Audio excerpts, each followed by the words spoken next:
Mm,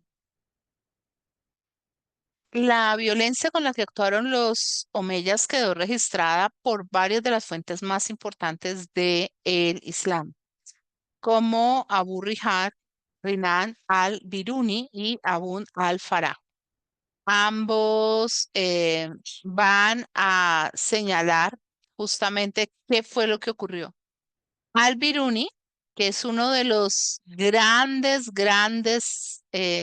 filósofos, geógrafos, humanistas del Islam, dice que el ejército de los árabes mató a todas las personas que hablaban corasmio, que era una antigua forma del persa, y dice que verdaderamente habían pasado cosas muy abusivas, que inclusive em, se tomaron decisiones como las de solo dejar con vida a la población que era incapaz de escribir. Me voy a detener aquí en este personaje que es Abu Rinan al-Biruni. ¿Por qué? Porque generalmente hablamos del Islam y hablamos como si, bueno, está Mahoma, está Ali, pero no como si ellos no hubieran sido uno de los grandes soportes en el conocimiento.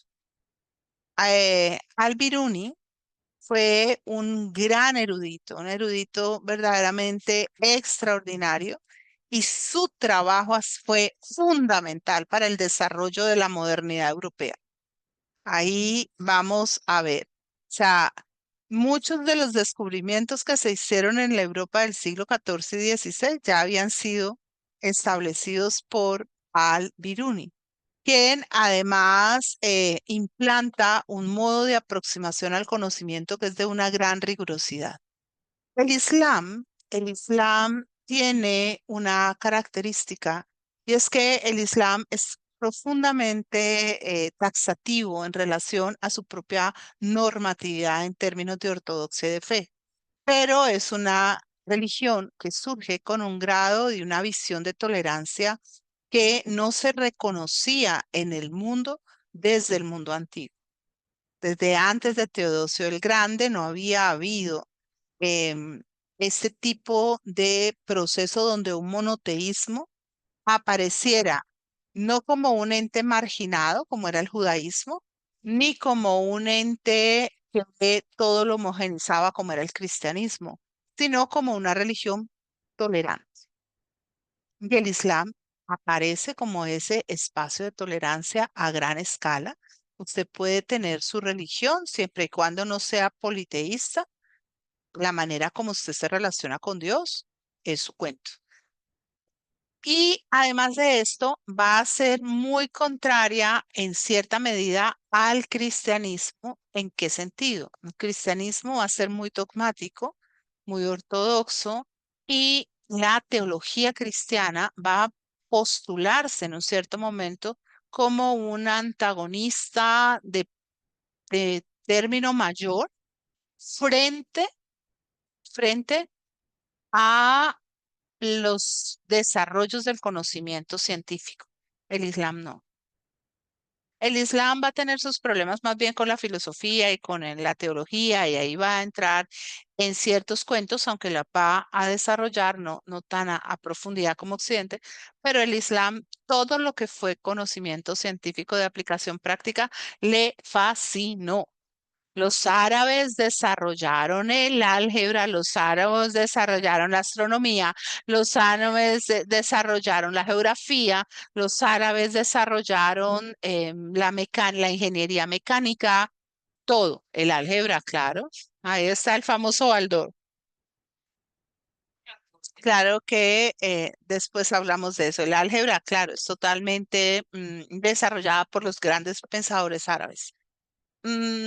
Abu Rayyan Biruni nace en la región de Corasmia, por eso él denuncia que no se haya mantenido el idioma en la región de Uzbekistán, para donde vamos. Y al-Biruni, ya te voy a decir, del siglo X. Del siglo X al siglo XI. O sea, en el 900, ¿cómo? ¿Cómo así siglo? No, no, no. El Islam es siglo sexto después de Cristo. Todo lo que es el Islam es después de Cristo. Son siglo X al siglo XI. ¿Sí? Décimo once. Bien. Una de las grandes cosas que Al-Biruni va a desarrollar es justamente toda una postulación astronómica y una serie de teoremas. Actualmente la ciudad donde él nació lleva su nombre. Ahí tenemos el mapa. Y aquí entonces nosotros vamos a situarnos, ¿no? En toda esta región que es Uzbekistán. Sí, esa parte es Uzbekistán. En ese momento, pues es donde va a estar, eso va a ser después controlado por los rusos. Él era políglota, dominaba árabe, griego, persa y sánscrito por la cercanía con India, o sea, el sánscrito era importantísimo.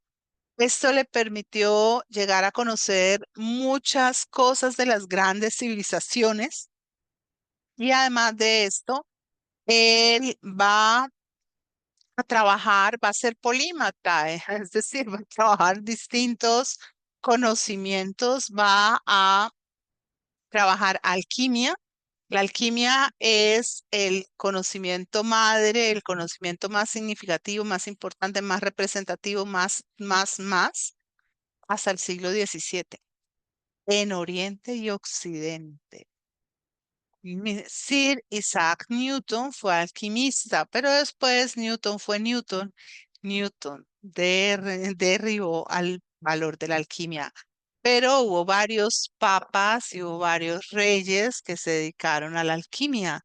La alquimia no estaba centrada sola o exclusivamente en la idea de transformar los metales no nobles en oro. Obviamente había muchos que andaban buscando eso, pero el fundamento de la alquimia es restaurar la esencia del ser humano a la pureza original antes del pecado. Claro. Es esto, es fundamentalmente eso. Y ese es un tema, y yo les diría y les propongo si después les interesa, ese es un ciclo muy bello, que es el de los saberes alternativos, que son todo lo que tiene que ver con astrología, alquimia, todos esos saberes ocultos. Muy bello. Es muy bello porque esos saberes no han estado al margen del desarrollo de la historia de Occidente, para nada. Todo lo contrario, todos los reyes, Carlos V, Luis XIV, todos tenían sus astrólogos de base, claro, sin el astrólogo no iba ni a la esquina. Entonces es muy interesante saber cómo se desarrolla ese saber, de qué va y cómo afecta históricamente, porque hay mucha de la historia. Occidente solo se abre plenamente a al espacio de la ciencia a partir del siglo XIV-XV y solamente se asienta completamente en la ciencia del siglo XVII. XVII-XVIII, claro. Bien, además geógrafo, porque es que los árabes del Islam son los grandes geógrafos de la historia, antes de los geógrafos occidentales. Yo tengo ahí, ahora se los muestro, el libro de Ibn Battuta, el libro de Ibn Battuta, el más grande de los geógrafos eh, árabes. Lo que pasa es que nosotros, como solo nos quedamos encasquilletados en la idea de que son el demonio, pues y borran de un plumazo todo lo que ha sido la civilización islámica y todo lo que ha sido el Islam para la realidad del mundo. Es más, yo me atrevería a decir que uno de los postulados que permiten llegar a saber que es posible la tolerancia religiosa, lo vuelve a traer a colación el Islam. Nosotros vivimos aterrorizados por lo que nos han dicho todos los medios de comunicación. por eso siempre me toca recordar el otro lado. Los oprobios que hizo la corona española, los españoles, la corona española se ha reconciliado con los judíos sefardíes, pero no les ha pedido perdón a los moros que sacó de España y a la manera tan cruel. Miren, yo lloraba porque hay acontecimientos históricos que tengo que confesarlo, paso por ellos campante como si fuera una oveja, mijita. Voy por ahí, los voy contando y guau, guau, guau, guau. Pero hay otros que me cogen, es como una puñalada. Cuando el rey de España, Felipe III, dio la orden de expulsar de España a todos los moriscos que estaban convertidos al cristianismo y no les permitió llevarse los niños menores de 5 años. No se los dejó llevar. O sea, con que los niños fueran entregados a familias cristianas que los usaron pues como sirvientes y como para que crecieran en la fe de Dios. Pero pues, bueno, volvamos acá. También la filosofía islámica y la teología y la geología, ¿no? Es apenas lógico que un uzbeco tenga mucho interés en la parte geológica. Una de sus mayores contribuciones fue la del campo de la astronomía. Por eso esta fuente, que es una belleza de fuente, es un homenaje a él con los planetas y las orbitaciones. Eso debe ser en la ciudad donde él nació, pero bien. Y vamos a ver que todo su trabajo estuvo orientado fundamentalmente a establecer los cálculos sobre el radio y la rotación de la Tierra. Y va a desarrollar un cuadrante para mirar cómo es la rotación solar. Todavía Al-Biruni pues está dentro de la astronomía tolemaica, no rompe con la astronomía tolemaica. Y su obra pues se va a convertir en un elemento capital para los desarrollos posteriores del Renacimiento europeo. Esto se debe en que en el momento en el que Europa empieza a colapsar en sus desarrollos civilizatorios y culturales, el Islam está en pleno apogeo y mucho del saber islámico llega a Europa gracias a la puerta del Al-Ándalus. Muchos van a llegar a través del Al-Ándalus. Ahí está el teorema perfectamente en árabe para que ustedes puedan hacer una profundización, ¿sí? Y vamos a ver que además de esto, Al-Biruni va a trabajar todo lo que tiene que ver con la densidad de sustancias a través de la relación masa-volumen. Y esto va a servir para el desarrollo de los trabajos de Galileo Galilei y Sir Isaac Newton.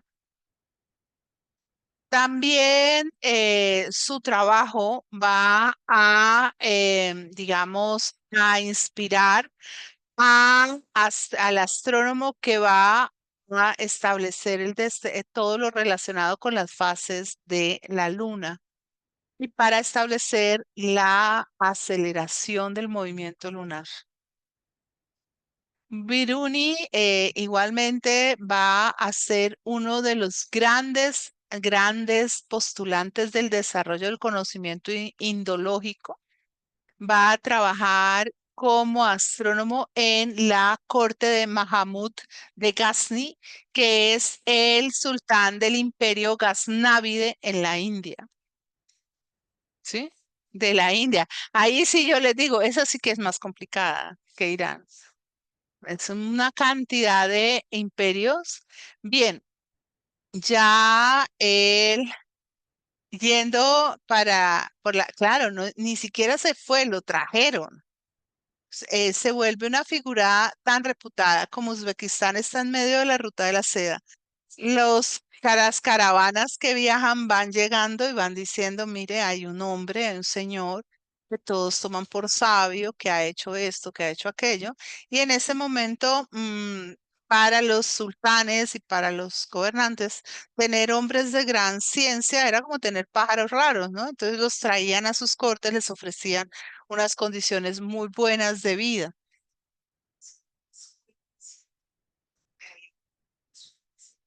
Él hace parte, o sea, generalmente, esa es una muy buena pregunta y de pronto me quedo corta al respondértela, te voy a ser muy honesta, porque como estas clases son como tan amplias, entonces uno pasa sobre muchos aspectos.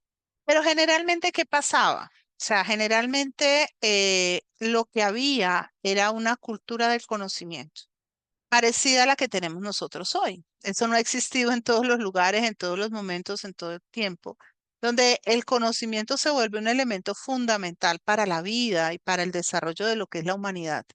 Entonces, entre el Islam, por eso les decía que para mí era tan importante este Islam clásico, el Islam clásico no niega el conocimiento, ni niega el conocimiento científico. Por eso estas formas desviadas de Islam que están existiendo en algunos lugares, que son estos salafismos terroristas, pues son una aberración, porque están negando la propia esencia de lo que Mahoma estableció.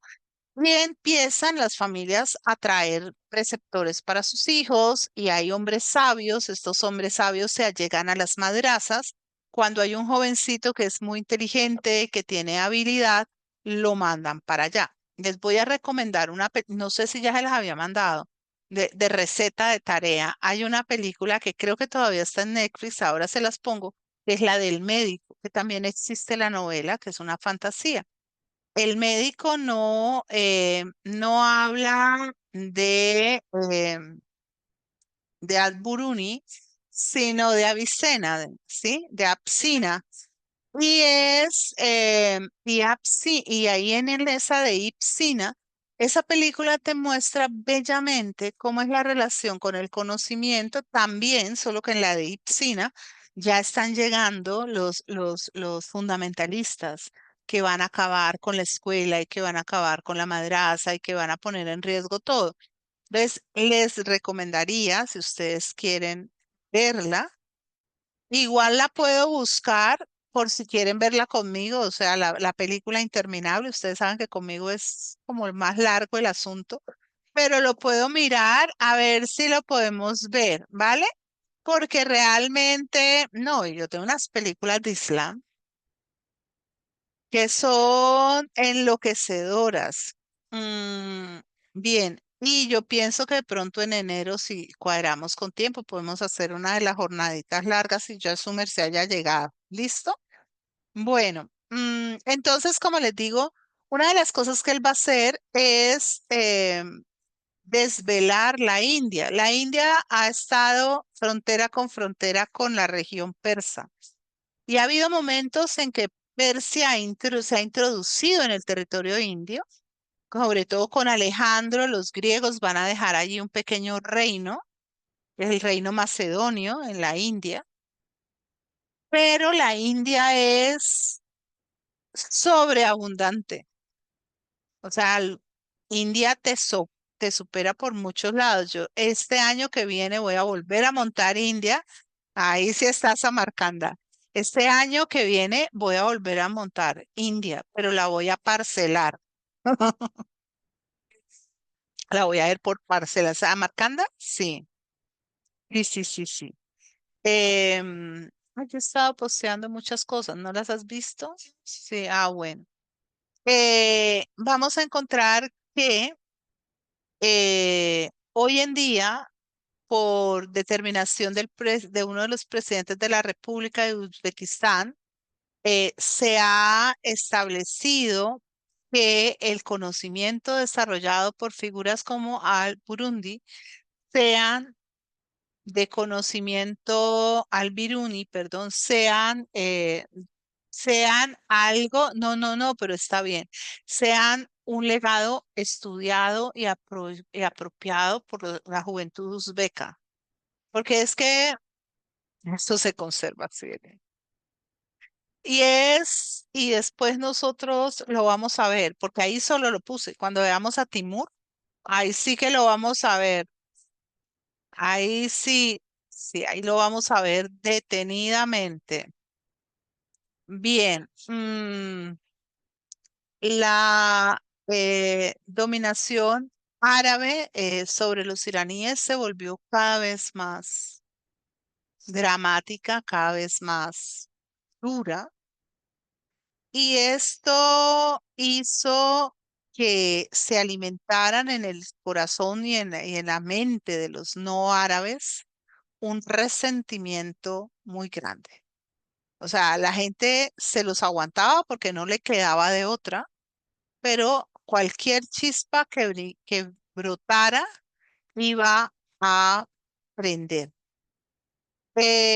Vamos a encontrar que entre los iraníes había esta población que sí se había llegado al Islam desde el curso de Ali, que había encontrado en el Islam un espacio de sosiego, de coherencia con sus propias maneras de ver la vida y se habían acogido al Islam, no digamos por razones de obligatoriedad, sino por razones de compatibilidad.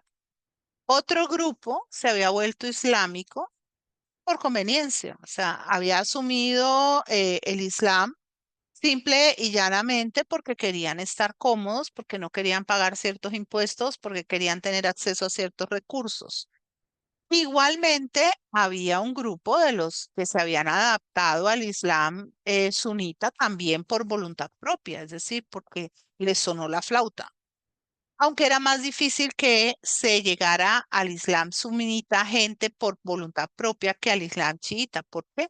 Porque los sunitas estaban cometiendo todos estos exabruptos contra la población. Eso te hace poco atractivo. Bien. Y ya para este momento, estos grupos que debieron haber sido acogidos y bien tratados, pues van a sufrir y a sufrir y a sufrir, al igual que los no islámicos. O sea que ese es un mensaje muy, un mensaje muy negativo, porque no hace vínculos con la localidad. Y hay un grupo importante de personas que empiezan a pensar cómo nos quitamos esta soga del cuello. Pues resulta que ahora un momentico les cuento cómo se quitaron la soga del cuello, pero antes les voy a contar que los omeyas podían ser muy injustos y podían no ser muy buenos, pero que lograron cosas, lograron cosas. O sea, es un califato absolutamente significativo. Tuvieron que enfrentar muchas rebeliones locales que fueron represadas y que fueron contenidas con unos grados de violencia digamos, estrambóticos. Em, pero ellos hicieron cosas como coordinar la división administrativa del territorio, reordenar el territorio. Establecieron una serie de provincias directamente gobernadas por el califa Omeya. Estas eran las provincias más ricas, más numerosas en términos de gente, como eran el Jorazán, Fars, Tabaristán, entre otras. Y las otras, digamos, y las otras provincias, algunas las dejaron en manos de líderes islámicos allegados a la familia de los omeyas, ¿sí?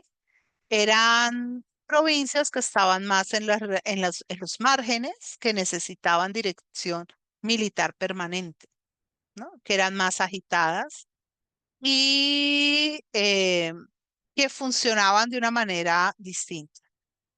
En cuanto a la población, pues como les he venido contando, va a haber inicialmente una puerta que se abre y que involucra a la gente persa y la absorbe, pero después se va generando este malestar que va volviéndose cada vez mayor y están solamente esperando la oportunidad. No la tienen porque como está ordenado el territorio por los omeyas tienen grandes contingentes armados en las diferentes provincias, listos para ejercer violencia, los omeyas, y controlando a todo el mundo. Los omeyas han establecido el esquema cultural propio, que es el árabe, y como les decía, no solamente han impuesto el árabe, han reordenado el territorio, también van a tener un control muy férreo sobre la ruta de la seda. Eso nadie lo podía soltar porque la ruta de la seda era la vía comercial más importante a nivel terrestre, cruza totalmente el territorio de Irán y conecta Asia Central con China, ¿sí? Y es el espacio más importante. Los omeyas empiezan y continúan con el mantenimiento y el desarrollo de rutas terrestres para favorecer y además crean espacios de descanso, albergue, para que las caravanas puedan estar muy seguras y también crean entornos de vigilancia, porque lo que pasa por ahí es muy cuantioso. Con los omeyas, Irán va a tener unas ciudades que son muy importantes como Nishapur, Marb, Radi, que es la actual Teherán, Isfahán y Shiraz.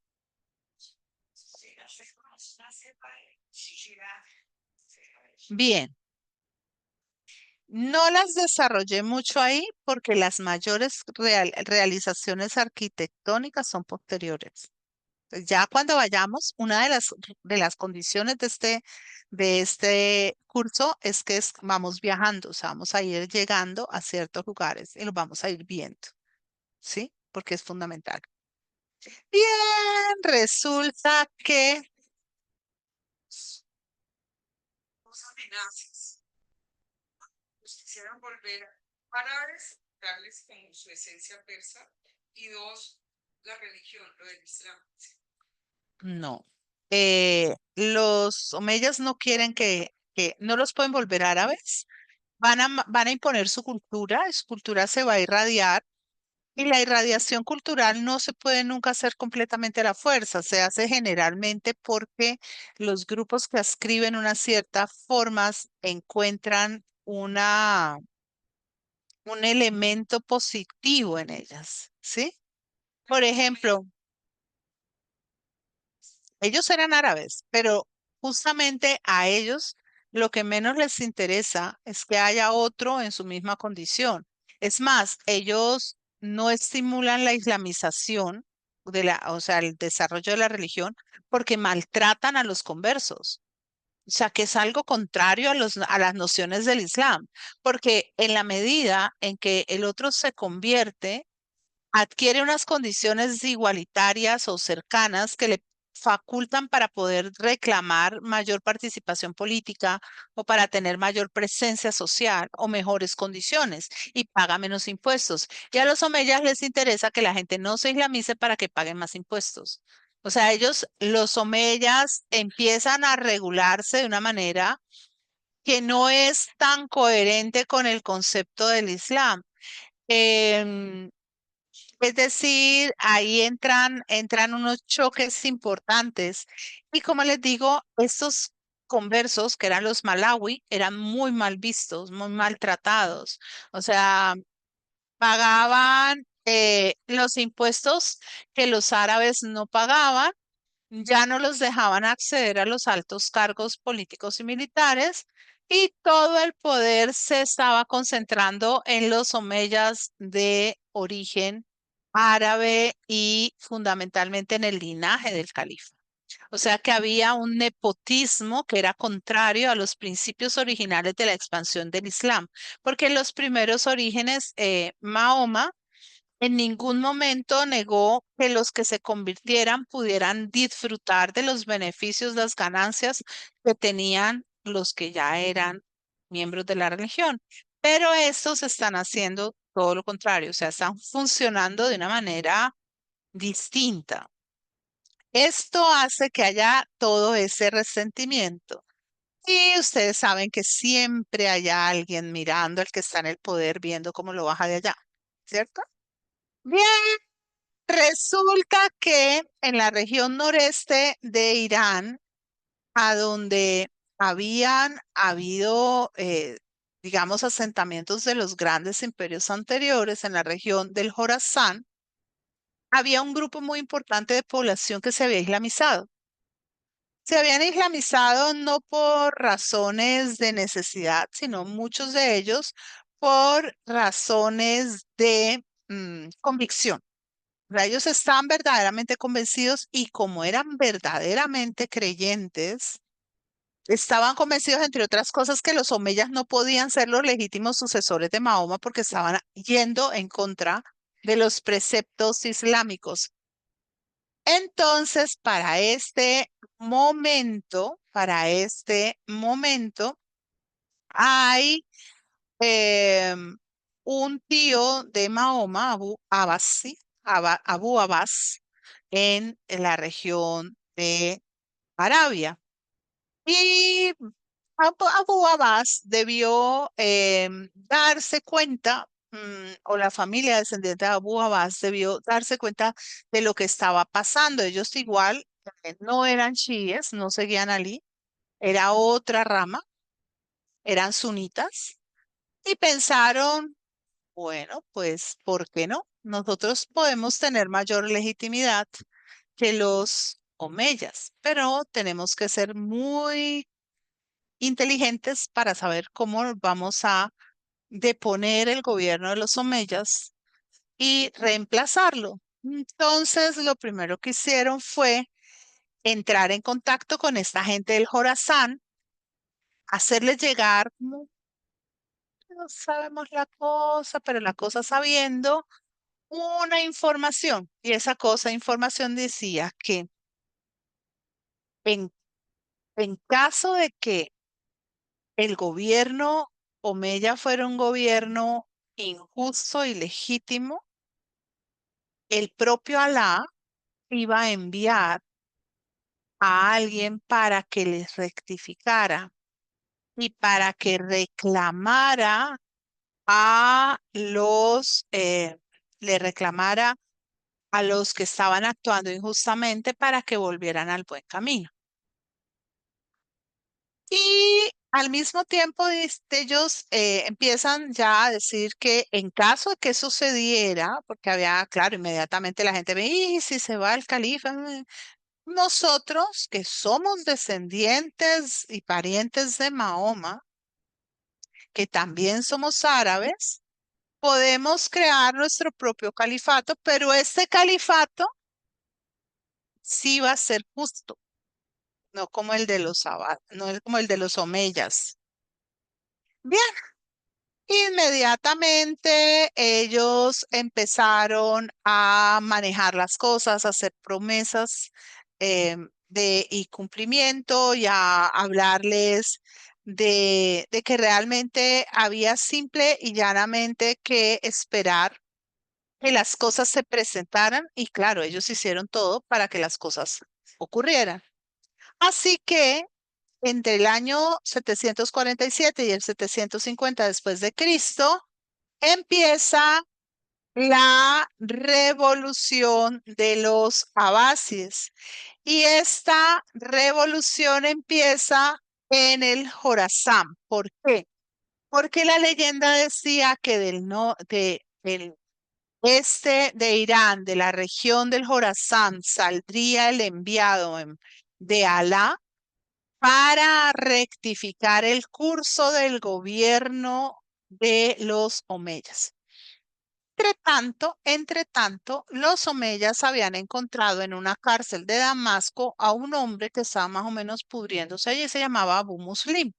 El famoso Abu Muslim era un hombre un poco chavato que tenía un gran carisma y que era un hombre que tenía una presencia escénica y que estaba allí justamente por haber hecho algún tipo como algún tipo de desacato a los omeyas, alguna cosa con la religión. Entonces ellos sacaron a Abu Muslim de allá, lo llevaron al Jorazán, le dieron las banderas negras y un buen día llegaba Abu Muslim sobre los territorios del Jorazán como el enviado que estaban esperando para liberar a los pueblos de la opresión de los omeyas.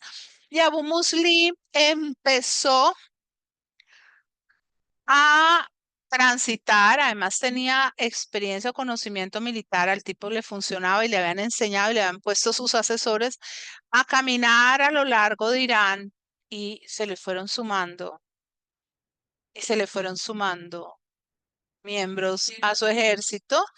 Abu Muslim no iba a reclamar el poder para él. Abu Muslim venía fundamentalmente a luchar en nombre de los verdaderos designados por Alá, que eran los abasíes, y enfrentó a el último de los califas omeyas, que era Marwan II, en la batalla de Gran Sap en Irak, perdón. Eh, Antes de esto, había acreditado a Marwan, había dicho que Marwan era, bebía, no respetaba la ley coránica, no ayunaba en el mes de Ramadán. Mejor dicho, una, el anticristo, no el anti-Mahoma. Abu Marwan, que era el califa de los omeyas. Y obviamente, em, la, toda la expectativa de Abu Muslim salió perfecta. Fue un poco complicado, yo aquí no voy a solamente a darles como unos pespuntes de la historia. Abu Muslim realmente llegó, ganó. Él tenía que apoyar a uno de los líderes abasides, perdón. Ese líder abasí se murió. Entonces quedaban dos posibles y a pobre Abu Muslim se quedó como el fiel de la balanza, o sea, puedo apoyar a este, puedo apoyar a aquel. Finalmente se decidió apoyar a este y este obviamente lo mató. Porque, claro, ay, bueno, mi chica, un hombre que, un hombre que tiene la posibilidad de poner un califa es un hombre muy peligroso. Ah, sí, mañana se aburre conmigo y entonces, ¿qué? ¿Me quita, me cambia por otro? No. Qué pena, pero no. Entonces, los abasíes llegan al poder. Una vez en el poder, ellos cumplen sus promesas, trasladan la capital del califato a Bagdad y van a crear la corte más espléndida que se pueda imaginar. Em, ¿Alguna de ustedes ha oído hablar alguna vez del califa Harun al-Rashid? Ah, bueno. Esta es la corte de Abu al-Rashid, que es el califa de Sherezade en las Mil y Una Noches. Es decir, es el califato abáside, un califato que se considera la edad de oro del Islam, ¿sí? Obviamente los abásides tenían que depurar el espacio y su depuración del espacio supuso matar a todos los omeyas, excepto uno, Abderramán I, que en una travesía que es como de película, va huyendo, pasa por Egipto, llega hasta Túnez, de Túnez va a Marruecos, por allá pasa a España, a lo que era el Al-Ándalus, y logra tener una serie de aliados y termina constituido en emir omeya de Al-Ándalus. Es el antecesor de Abderramán III, el califa de Córdoba. Es el único de los omeyas que sobrevive a una cacería humana, pero espantosa. Bien, los abásides cumplieron sus promesas y los persas ocuparon puestos importantísimos en el poder y se llegó a dar, digamos, toda ese esplendor. Ya ahora, como les digo, se pasó la capital de Damasco en Siria a Bagdad, en lo que es actualmente Irak. Y esa ciudad de Bagdad está en las inmediaciones de lo que antes había sido la capital de Persia, una de las capitales de Persia que se llama Tesifonte. Allí ahora los abásides van a tomar muchas de las tradiciones culturales del imperio sasánida, las formas político-administrativas, van a traer a los eruditos persas y los van a poner, los van a encumbrar, los van a llevar hasta el lugar más importante y van a permitir el surgimiento de una serie de dinastías persas en ciertos lugares de Irán. Son gobiernos semiautónomos que van a ser muy importantes y que se van a dar en las regiones orientales de Irán. Ahí entramos en primer lugar con la dinastía Tahiri, que va del 821 al 873 y que va a gobernar desde la región de Nishapur, en el noreste de Irán. Ellos eran leales al califa Abbaside, pero gobernaban autónomamente, ¿sí? Luego tenemos la dinastía Safari, que es del 861 al 1003, que va a estar desde el sureste de Irán, en Sistán, y que va a llegar a desafiar al califato más adelante, ¿sí? Esta es la dinastía safárida. Ese es el imperio safárida, es el imperio que sigue, uno de los imperios que siguen Irán. O sea, el, go- el gobierno, el gobierno tiene Irán, Afganistán. Los abásides se quedan en esta parte, ¿sí? Pero los safárides van tomando control de una gran proporción del territorio. ¿M? Luego tenemos otra dinastía que es la dinastía Samaní, del 819 a 999. Fue una dinastía que promovió la cultura persa, mantuvo la cultura persa, se centró en ese horizonte de lo que era Persia. Bien, el periodo Abbasi, como les dije, fue un periodo de esplendor absoluto, o sea, fue un periodo en el cual matemáticas, astronomía, geografía, filosofía, medicina, todo.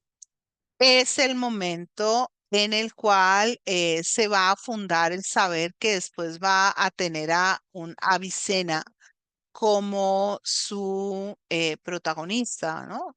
Y Sina. Y es el momento en que se desarrolla la lengua moderna del Farsi, ¿sí? Y en el cual va a florecer la literatura persa. A partir del siglo X, los abásides empiezan a hacer aguas, ¿sí? Ya no tienen control sobre Irán. Irán está gobernado fundamentalmente sobre esos poderes autónomos que habían aumentado mucho su poder. Y el califato se volvió una cosa como de ceremonia, como le mandamos el regalo al califa, le mandamos un dinerito al califa, unos embajadores al califa, pero a la hora de la verdad, nosotros hacemos lo que nosotros queremos, ¿sí? Y en este momento hay dos dinastías de estas iraníes que aparecen. La primera es la de los buyíes, que son chiitas y que van a gobernar especialmente mucho de Irán y controlan Bagdad.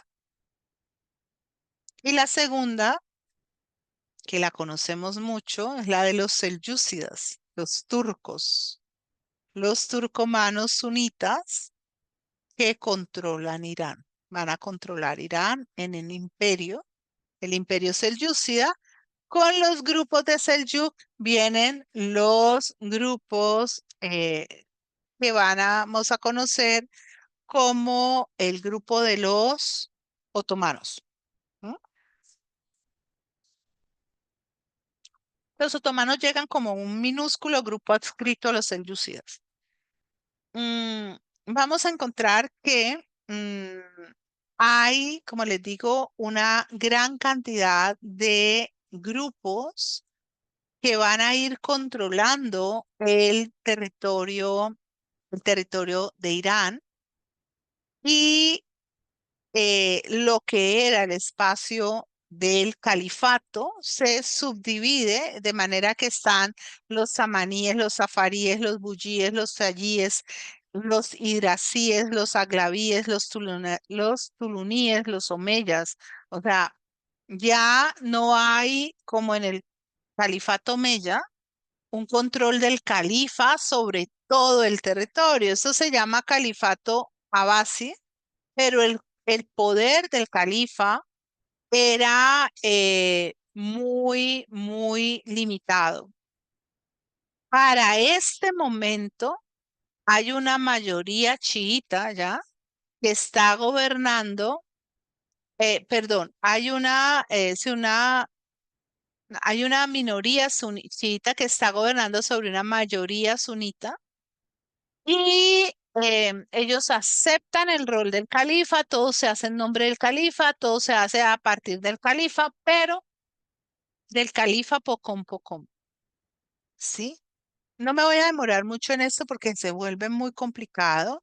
Lo que sí les muestro es que estos buyíes llegaron a controlar el territorio con una gran, gran habilidad. Fueron muy tolerantes. Ellos eran chiitas, pero como les digo, eran muy tolerantes con los no chiitas. También estaban sometidos al califato. Y para este momento, Irán está completamente fragmentado, no hay una unidad política y por eso los buyíes no llegan a tomar control absoluto. ¿Qué tal eso? Estos paisajes de Irán. Dígame, eso no es mucha belleza. La mayoría de los combatientes los van a reclutar del norte, de Dilam y de Gilán. Esto es Gilán, ¿sí? Que pues gente que vive en ese terreno, pues ya uno se puede imaginar que es gente que está preparada para la guerra y para luchar y para imponerse.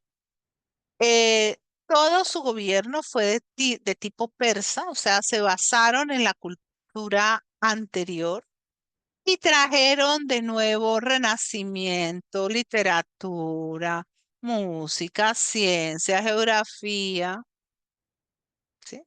Esplendor.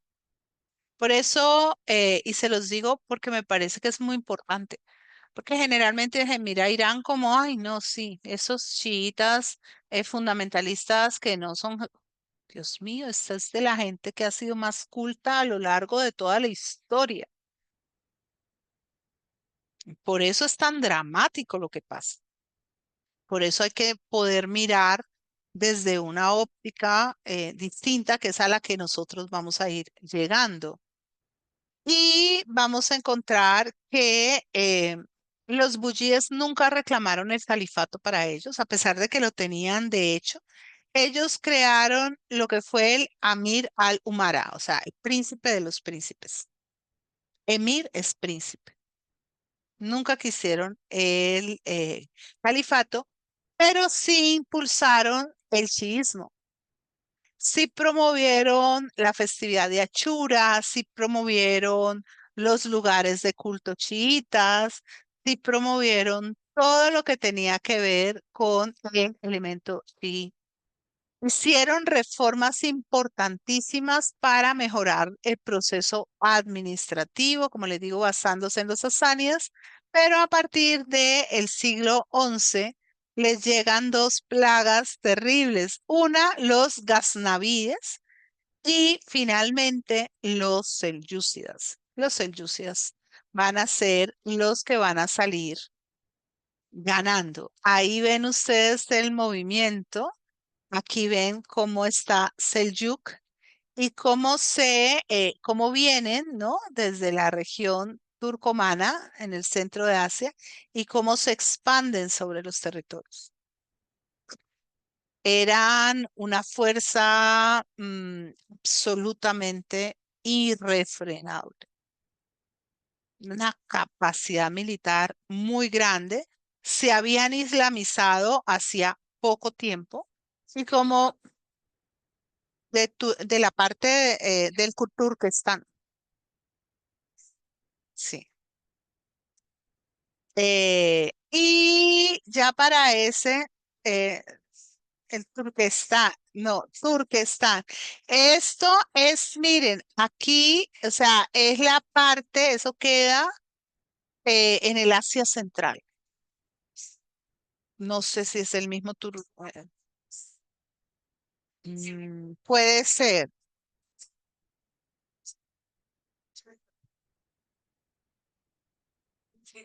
Vamos a ver, un minuto. Eh, Turque, Turkmenistán. Yo quiero mirar. Ellos vienen de las estepas de Asia Central. Son todos los pueblos túrquicos. Esto quiere decir que de la región de lo que es la actual Mongolia. Sí. Y sí, ellos vienen,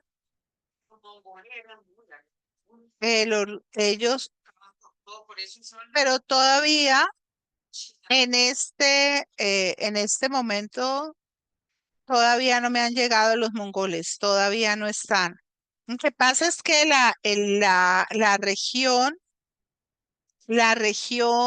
mongola, esa parte, o sea, cuando uno se pone a estudiar lo que es China, ay, esa formación de China es algo muy complicado. ¿Por qué? Porque China es como un rompecabezas. Se unen, se separan, se extienden y hay momentos en que la población china se extiende, ¿sí? Y genera presión sobre espacios o territorios donde habían pueblos que eran más o menos nómadas. Esos pueblos se mueven hacia el centro y esos pueblos desplazan a los otros. Entonces, también hay razones climáticas. Es algo muy interesante porque nosotros estamos aquí entre el 1000 y el 1200. Todavía no aparece Gengis. Todavía no aparece Gengis. Gengis nos va a aparecer dentro de un ratico y ya van a ver cuando Gengis aparezca todo lo que va a pasar. Cuando Gengis Khan aparezca, o sea, cuando aparezcan ya los mongoles propiamente dichos. Pero casi todos esos pueblos vienen del mismo lado. O sea, vienen de las regiones de las estepas, van bajando, probablemente por razones de clima, porque ellos viven de un sistema que es el sistema que se conoce como la racia, que es un sistema depredador. O sea, entran robando la cosecha de los pueblos agricultores. Ellos viven muy en sus caballos y son muy nómadas, son terriblemente nómadas y se sienten atraídos por los lugares donde hay riqueza. Estos turcos selyúcidas de los que vamos a hablar dentro de un ratico son un pueblo que se islamiza. Todos los pueblos que van a ir bajando, la mayoría se van a ir islamizando y va a ser una cosa bastante fuerte. ¿Qué hizo que el imperio abáside se colapsara?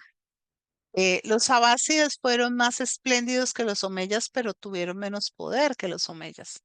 El califato omeya fue un califato más largo y fue un califato con unos niveles de expansión muy grandes.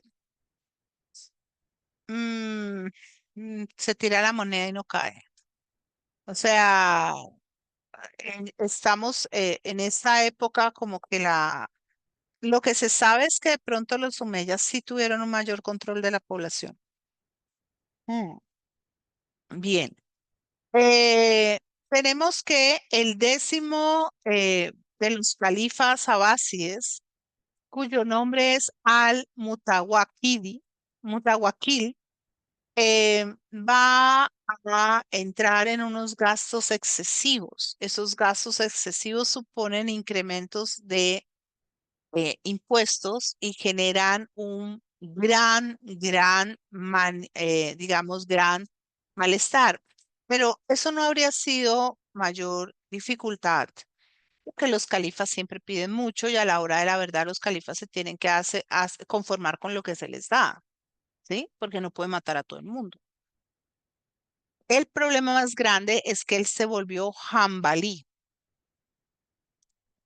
Cuando a uno le dicen jambalismo, le están hablando de una de las primeras formas de fundamentalismo ultraortodoxo islámico. Es tan grave el jambalismo que los salafitas, que son los de ISIS, Al Qaeda y todo, piensan que los insultan si les dicen jambalistas. Los jambalíes van a promover, eh, por ejemplo, la destrucción de las tumbas. La misma tumba de Mahoma se salvó de chiripa, porque ellos dicen que ninguna tumba debe atacar para que no haya ningún culto en los lugares fúnebres. Y ellos van a entrar muy claramente en una posición extrema. Voy a hacer una cosa, voy a parar aquí, voy a mirar. Vámonos para